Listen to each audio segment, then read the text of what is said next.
We sat right here in this room and went over this and over this. Yeah, but that True Coat. I sat right here and said I didn't want any True Coat. Yeah, but I'm saying that True Coat, you don't get it. You get oxidation problems. It'll cost you a heck of a lot more than $500. You're sitting there, you're talking in circles, you're talking like we didn't go over this already. Yeah, but this True Coat... We had a deal here for $19,500. You sat there and darn if you didn't tell me you'd get me this car, these options, without the sealant for $19,500. All right, I'm not saying I didn't. You called me 20 minutes ago and said you had it ready to make delivery. It says, come on down and get it. And here you are, and you're wasting my time and my wife's time, and I'm paying $19,500 for this vehicle here. All right. I'll talk to my boss. See, they install that True Coat at the factory. There's nothing we can do. But I'll talk to my boss.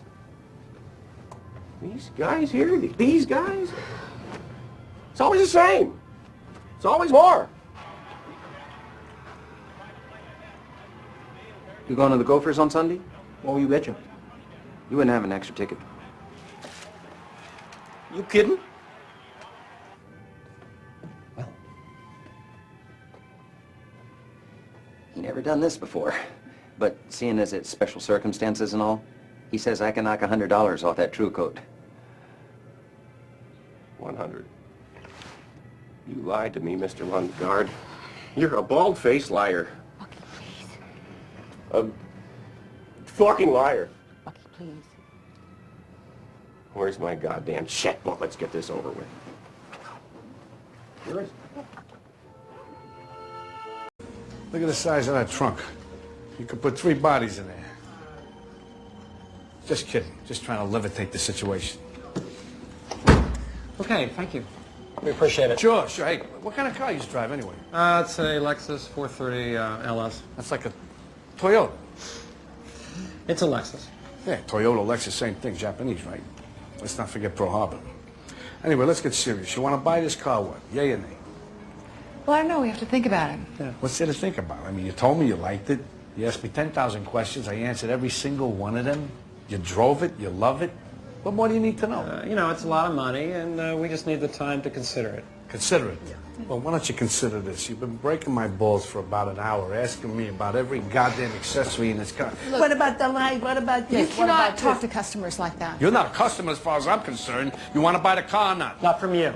I want to see the manager. You want to see the manager? Yeah. Yeah? I'll show you the manager. Here's the manager. Right here. Here's the manager. Unbelievable. Come on. You want to talk to him? What should I do? Throw him out! You hear him? He just said throw him out. He's the boss. What should I get? Tell him to get a Honda! Hey, he just said it. He's the boss.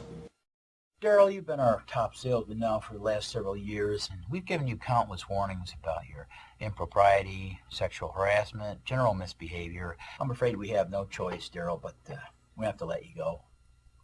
I'm going to go out on a limb here, Bob. Can I call you Bob? Yeah. You know what a salesman does, Bob? Sells? No, Bob. Solves problems. And you've got a big one. Lagging fourth quarter sales, and corporate's going to come looking for a scapegoat, and guess whose head they're going to chop off first, Bob? Who? Yours, Bob. Now, I've had my share of indiscretions, right? I've touched a few bottoms. I've peed in a coffee maker out of spite.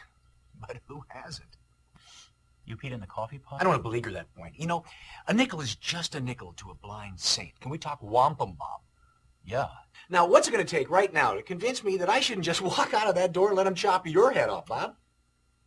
Don't answer that question. Let me write down a number. And I want you to give me a wink or a nod or a spank. Thank you, sir. May I have another? And I'll know if we're in business. You want a 50% raise? I don't know. Throw in a company car, and we got a deal. Okay.